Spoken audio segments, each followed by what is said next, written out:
Permanent. चाहे तेल लगा लो महंगा महंगा, चाहे बिको क्रीम लगाओ, चाहे महंगा पाउडर लगा लो, चाहे पूरे चंदने पूरा शरीर में लगा लो, लेकिन फिर भी एक दिन शरीर का क्या होगा? स्वाहा। तेल चमेली चंदन साबुन, तेल चमेली चंदन साबुन, चाहे लगा लो से जगत में कोई न परवाह, जगत में कोई न परवाह। और कहते हैं मेरे प्यारे सुनो, आवागमन लगी दुनिया में, जगत है रेस्टोरेंट, अगले जगत है रेस्टोरेंट।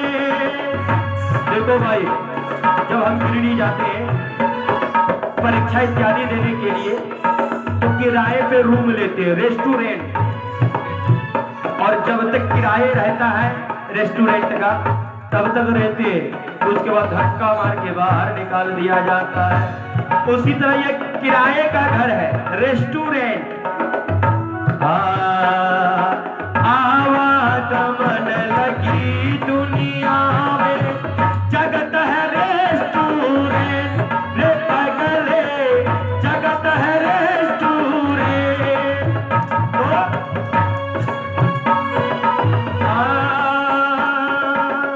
अंत समय में उड़ जाएगा, अंत समय में उड़ जाएगा तेरे चंबूटे, जगत में कोई न परवाने, जगत में कोई न परवाने।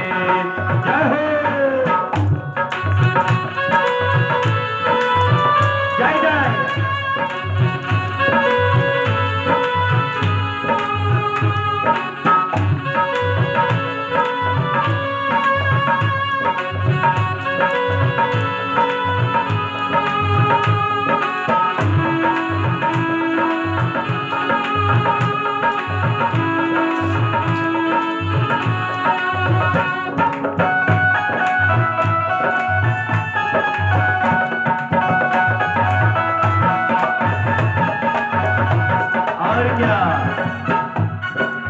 मेरे प्यारे सुनो, कि दुनिया में आएंगे और जाएंगे जिस तरह से रेस्टोरेंट होता है, इसीलिए मैं तो कहता हूं कि जब यहाँ पे अमर हम नहीं है तो फिर राम राम क्यों नहीं बोलते?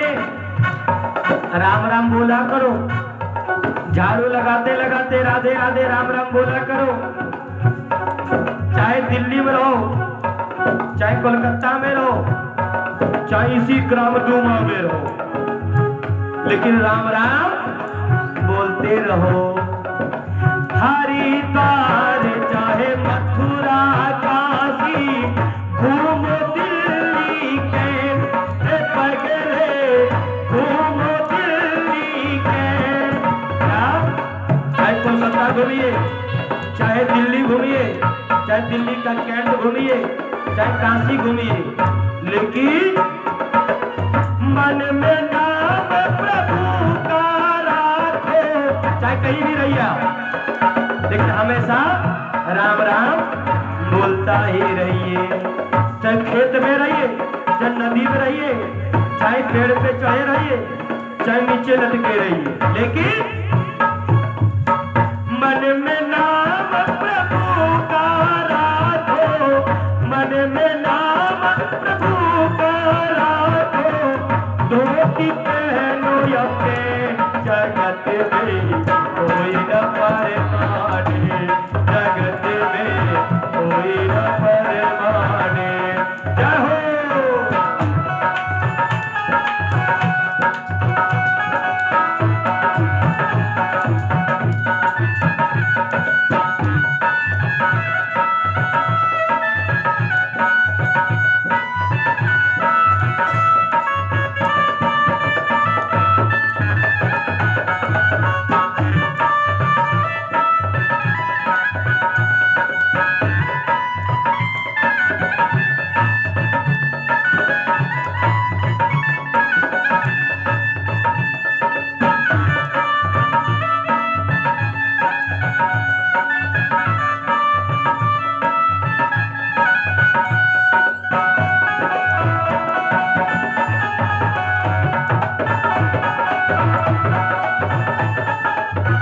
देखो बेटा सुनो, मन में नाम प्रभु का रखो।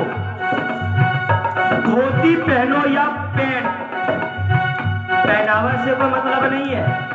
चाहे वो धोती पहन रहे या पैंट पहन रहे या पैजामा पहन रहे या हाफ पैंट पहन रहे या फटा जींस पहन रहे, या क्यों ना आप डिजिटल इंडिया के हैं, कुछ भी पहनिए उससे मतलब नहीं है, लेकिन राम राम बोलता ही रहिए। जब मैं बोल रहा हूँ भैया राम राम बोलते रहना, तो भैया को नींद आ रही है। आगे कहते हैं, चाहे राजा हो या मुख्यमंत्री हो या प्रधानमंत्री हो या राष्ट्रपति हो या एक करोड़ का क्यों ना भिखारी हो, सभी को यहाँ से जाना पड़ेगा। राष्ट्रपति या जनरल कर्नल, चाहे वो लेफ्टिनेंट पगले, चाहे वो लेफ्टिनेंट हो, कल सभी को खा जाएगा, कल सभी को खा जाएगा। लेडीज हो या जेंट्स, जगत में कोई न परवाने, जगत में कोई न परवाने। हो तेल चमेली चंदन साबुन, चाहे लगा लो से, जगत में कोई न परवाने, जगत में कोई न परवाने, जगत में कोई न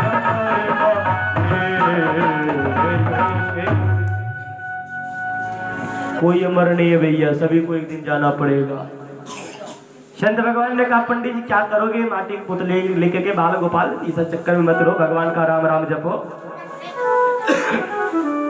कहा महाराज मैं भी एक बात कहूं। पंडित जी ने कहा मैं भी एक बात कहूं। बोलो बोलो। बोले धिग्जीवितम प्रजाहीनम धिग्रीहम च प्रजा विना, अधिधनम चानपत्यस्य अधिकुलम संतति विना। धिग्जीवितम प्रजाहीनम, वो प्रजा बेकार है जिस प्रजा का राजा नहीं है।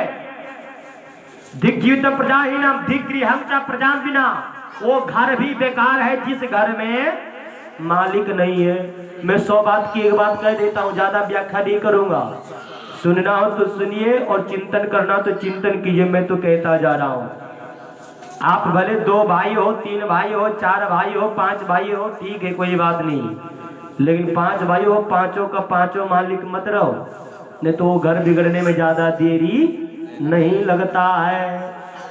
चाहे जितने भाई हो, चाहे जितने बड़ा परिवार हो, लेकिन मालिक एक ही होना चाहिए।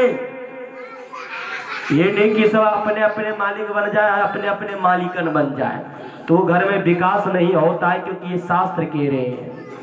कौन कह रहे हैं? आत्मदेव जी पंडित जी कह रहे हैं कि वह प्रजा बेकार है जिस प्रजा का राजा नहीं है, और वह घर बेकार है जिस घर में मालिक नहीं है। घर में अगर पिताजी हो तो पिताजी को ही मालिक बना के रखो, पूछ करके काम करो। अगर 3 भाई हो तो 3 भाई में से एक ही मालिक रहो, ये नहीं कि तीनों अपना अपना मालिक हो जाए।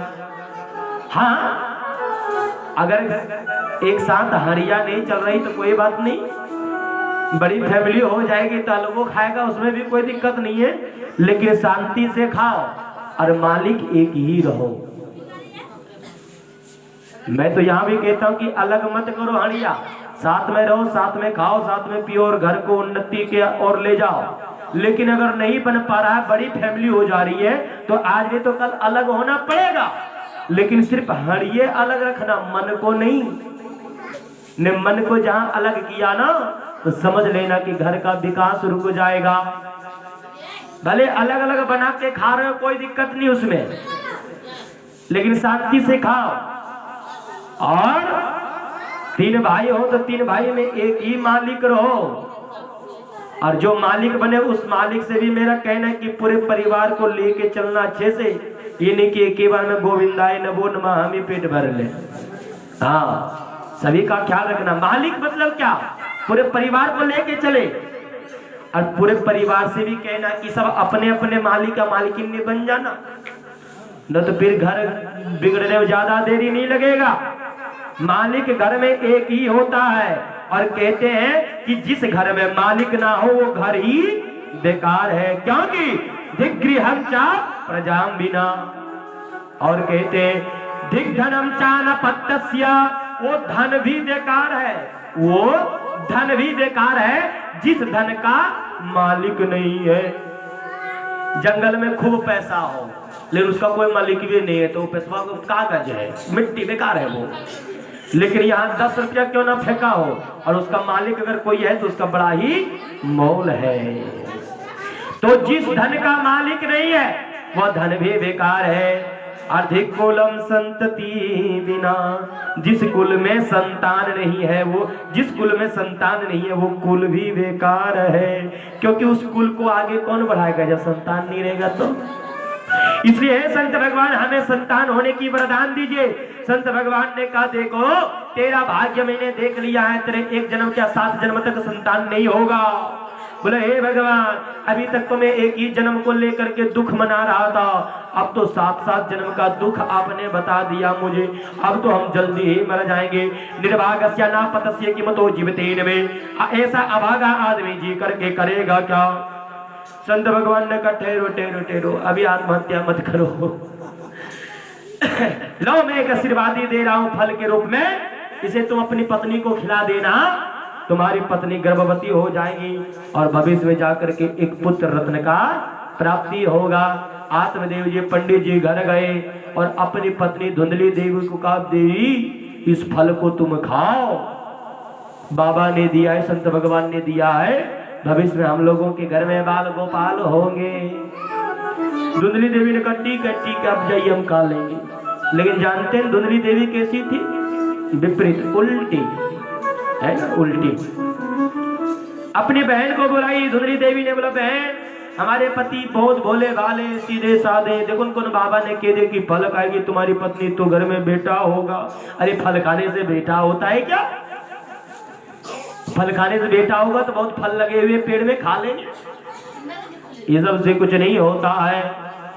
और मैं भी कहता हूं आपसे कि फल खाने से कुछ नहीं होता है, फल खाने से बेटा बेटी मनोकामना पूर्ण नहीं होते, लेकिन उस फल में जो भगवान का आशीर्वाद है, जो कृपा है, उससे आपके मनोकामना पूर्ण होते हैं।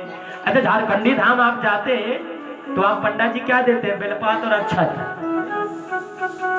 आप कहते हैं कि बाबा हमारा ये कामना पूर्ण होना चाहिए, लो ये बेलपात अक्षत खाना बाबा का मनोकामना पूर्ण हो जाएगा। क्या बेलपात अक्षत खाने से कोई मनोकामना पूर्ण होता है क्या?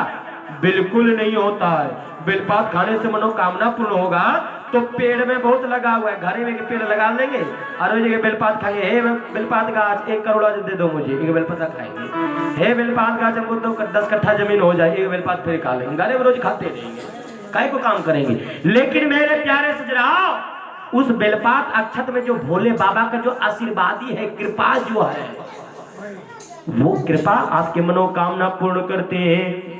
अभी जो ये भागवत जी पे फल चढ़ा हुआ है, रोज मैं राहुल को उठा कर देता हूँ, क्या फल खाने से क्या होता है? अरे इसमें भागवत जी की आशीर्वाद है, वो इसके मनोकामना पूर्ण करते हैं और सभी प्रकार के बाधा से इसको रक्षा करता है, ना कि ये फल। मेरे प्यारे सजनों धुंधली देवी उस आशीर्वादी को अपमान किए, और जो आशीर्वादी का अपमान करता है उसका परिणाम बहुत भयंकर भुगतना पड़ता है, भी धुंधली देवी भोगेगी। राजा इंद्र ने भी प्रसाद का अपमान किया था, राजा इंद्र को भी स्वर्ग से भगना पड़ा था, उसे भी भोगना पड़ा था। कभी भी आप प्रसाद चढ़ावे थे मिश्रिया, कभी दुग धरखवा पर, दुग चुपटिया पर, दुग चिलुआ पर, और दुग इधर, किसका लात में पड़ रहा है कोई पता नहीं। इससे आपका ही नुकसान है। आप घर में प्रसाद लाते हैं तो ऐसे जगह पे रखिए जहाँ पे लात ना लगे, और खाने के लिए दे तो कोई व्यक्ति तुरंत खा दे तभी दीजिए, नहीं तो देवी मत कीजिए, तो वो कहीं फेंक देगा, लात लगेगा, भोगना पड़ेगा आपको। धुंधली देवी ने बहन से कहा बहन क्या किया, जब मान लो इस फल को खा भी लिया, मान लो गर्भवती हो भी गई तो क्या होगा, पेट बड़ा हो जाएगा, और जब पेट बड़ा हो जाएगा उसी समय गांव में अगर डाकू अगर हमला हो गया और कहीं आग लग गई तो सभी लोग भाग जाएंगे, हम बीच में मारे जाएंगे, हम भाग ही नहीं पाएंगे। तो क्या किया जाए? कोई बात नहीं, डाकुओं का हमला भी नहीं होगा, आग भी नहीं लगेगी। लेकिन सुनते हैं बहन कि प्रसूति की पीड़ा के समय बहुत भयंकर कष्ट होता है बालक जन्म लेते समय। वो पीड़ा हम नहीं झेल पाएंगे। चलो वो भी पीड़ा झेल लिया। लालने पालने दुखम प्रसूताया सावर्ते वंजावा विधवा नारी सुख नीचे में ही। अरे लालन पालन पोषण दुनियादारी करने में बहुत तकलीफ होती है। मैं बहन ये नहीं कर पाऊंगा, तब तक बहन ने कहा चिंता मत कर। हमारे गर्भ में एक शिशु पल रहा है। हमारे घर में बालक बहुत है लेकिन धन नहीं है, और तुम्हारे घर में धन बहुत है लेकिन बालक नहीं है। चिंता मत करो बहन, ये बालक जब जन्म लेगा मेरा गर्भ से तो तुम्हारे पास हम आधी रात को पहुंचा देंगे, और इस बालक के बदले में तुम बहुत सारा धन मेरे पति को दे देना। मेरे पति बहुत लोभी है। बोला बहन तब पेट भी तो दिखना चाहिए, तभी तो लोग विश्वास करेंगे कि हाँ इसी का बेटा है। आधी रात को पहुंचाने से क्या हो जाएगा? बोला बहन बस 2 महीना 3 महीना 4 महीना 5 महीना कपड़ा लपेटते जाना, जितना महीना होगा पेट में कपड़ा लपेटते जाना, पेट बड़ा होता जाएगा। लोग कहेंगे कि गर्भवती सही में है। कौन जानता है कि कपड़ा है यहाँ पे? बोला ठीक कहती हो मैं। बस आत्मदेव जी पंडित जी आए। बोला क्या देवी तुमने फल को खा लिया? बोला हाँ खा लिए। देखो पति से झूठ। मैं कहा था ना कि पति परमेश्वर होता है, और सही में परमेश्वर होता है, और भगवान से झूठ बोलोगे तो कहां भोगोगे?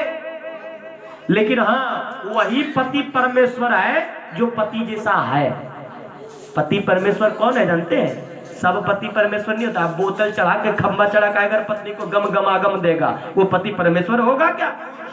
वो पति परमेश्वर नहीं है। पति परमेश्वर उसको कहा गया है जो पत्नी की रक्षा सुरक्षा उसकी कमी को पूरा करे और उसको अपनी अर्धांगिनी समझे और उसको बहुत अपना प्रेम प्यार लुटावे, उसको हर एक प्रकार से ख्याल रखे। उसको कहते हैं पति परमेश्वर। उसको पति परमेश्वर नहीं कहते हैं कि एक शराब पी कर क्या मेरे पत्नी को ढोल जैसा पीटे, वो पति परमेश्वर नहीं है, वो लवारिस है, बेकार है वो। हाँ लेकिन जो पति परमेश्वर से झूठ बोली धुंधली देवी ने, उसका भी परिणाम भोगना पड़ेगा। मेरे प्यारे सजनों, धुंधली देवी ने क्या किया? धुंधली देवी ने अपने पेट में वो पोटली लपेटती गई, पेट में पोटली लपेटती गई, और वो जो फल था भैया ध्यान देना, वो फल जो है सो गैया बछिया नहीं दे रही थी, उसको खिला दिया। बोला फल का भी परीक्षा लेंगे। भगवान का परीक्षा लेने के लिए चली, परिणाम बहुत बुरा होगा। भगवान के आशीर्वाद का अपमान किया, बहुत बुरा होगा। पति परमेश्वर से झूठ बोली, बहुत बुरा होगा। भविष्य में चल करके मेरे प्यारे सजना वही बालक जन्म लिया उसकी बहन के यहाँ में, और आधी रात को आई और धुंधली देवी को दे दिया। बोलो लो बहन ये बालक, अब ये पेट से जो कपड़ा उपड़ा सब हटाओ, और धन बहुत सारा धुंधली देवी ने अपनी बहन को दे दिया। धुंधली देवी प्रातः काल होते ही अपने पति से आत्मदेव जी से कही कि पतिदेव आपको एक सुंदर सा पुत्र हुआ है। बोल बांके बिहारी लाल की। मेरे प्यारे सजनों, आत्मदेव जी खुशी हो गए, उस बालक का नामकरण करने लगा। आत्मदेव जी ने कहा मेरा नाम है आत्मदेव और इस बालक का नाम होगा परमात्मा देव। तब तक धुंधली देवी ने कहा नाना मैंने 9 महीना गर्भ में रखी, प्रसूति पीड़ा हमने झेली, और आप अपना नाम से मिलता जुलता नाम रखेंगे? कितना झूठ बोल रही है, यही पेट में रखे थे, यही प्रसूति पीड़ा झेली, कितना झूठ बोल रही है। आत्मदेव जी ने कहा देवी तुम ही नाम रख लो, हम नहीं रखेंगे। बोला मेरा नाम है धुंधली देवी और मेरा बेटा का नाम होगा धुंधकारी।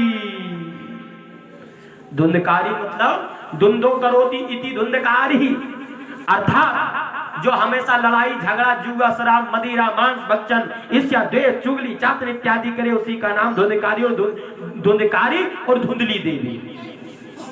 हाँ आज के डेट में जो भी लड़ाई इस प्रकार से करते हैं वही धुंधली देवी है, वही धुंधकारी है। हाँ वो तो कथा के धुंधकारी है ही है। अगर आज के डेट में अगर हम लड़ाई करते मांस भक्षण करते मदिरा पान करते ईर्ष्या द्वेष करते चुगली करते तो हम ही धुंधकारी है। मेरे प्यारे सजनों, धुंधकारी जो है उसका नाम रखा गया। और उसके बाद तुरंत गैया ने भी एक बालक का जन्म दी, जिसका पूरा शरीर मनुष्य की तरह और कान गाय की तरह। बोला मनुष्य की, आत्मदेव जी ने कहा कि भगवान देते हैं तो छप्पर पार के एक भी बालक घर में नहीं था, मुझे भी हो गया, गैया की भी हो गई।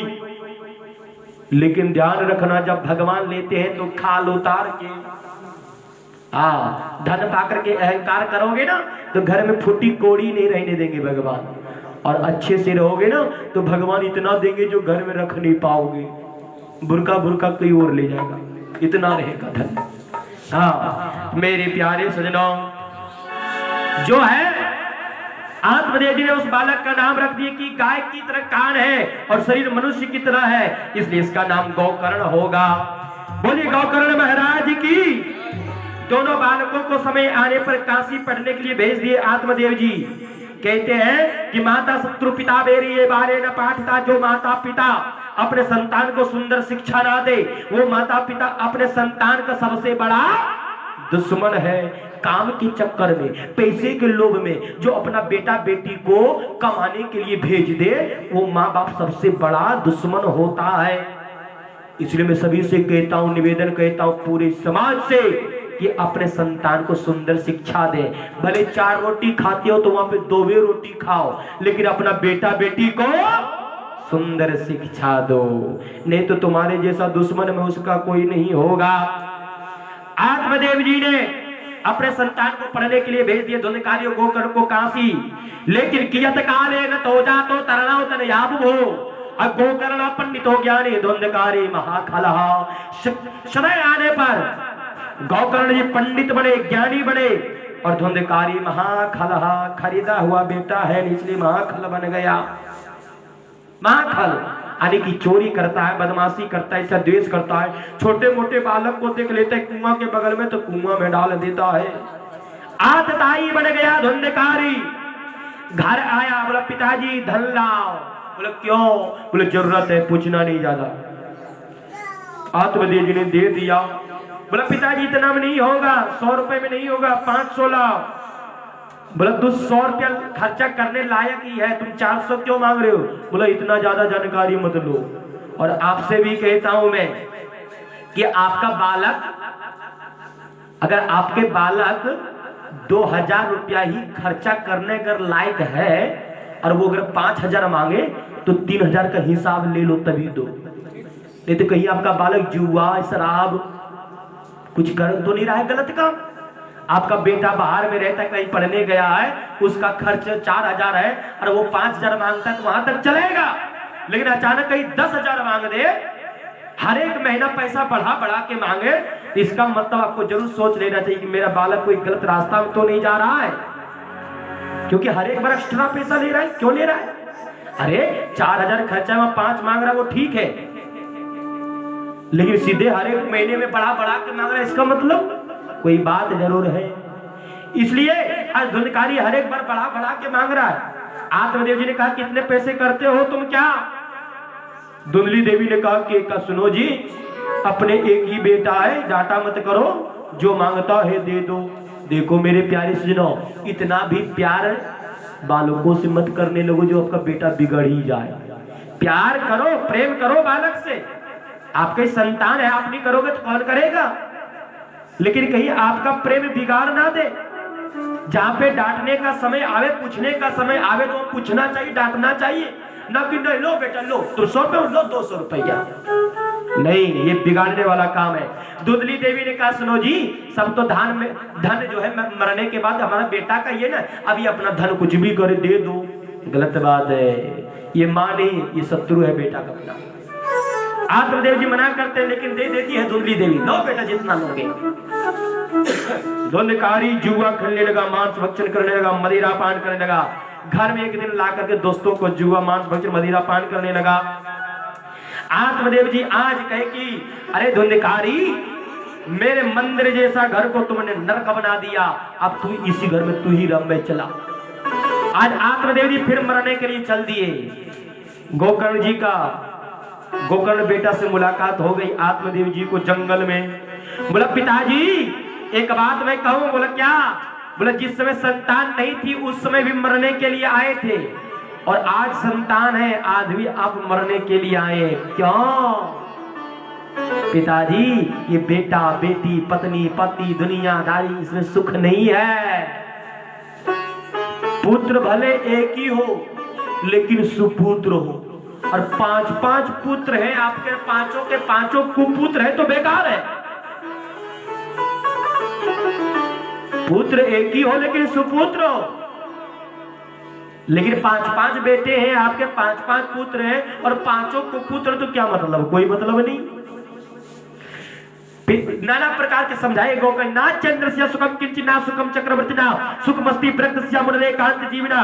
पिताजी ना ही चंद्रमा सुखी है ना ही चक्रवर्ती राजा सुखी है, और सुख अगर कोई संसार में सुख चाहता है तो सुख मस्ती प्रकृति से मुरले कांत जीवना, जो संसार में भी रह करके संसार से जो परे रहता है और एकांत में रह करके जो भगवान का भजन करता है वही सुखी है। पुस्तकालय में जाएंगे तो क्या मिलेगा? पुस्तक। भोजनालय में जाएंगे तो क्या मिलेगा? भोजन। मदिरालय में जाएंगे तो क्या मिलेगा? मदिरा। प्यायालय में जाएंगे तो क्या मिलेगा? पानी। और दुखालय में जाएंगे तो क्या मिलेगा? दुख।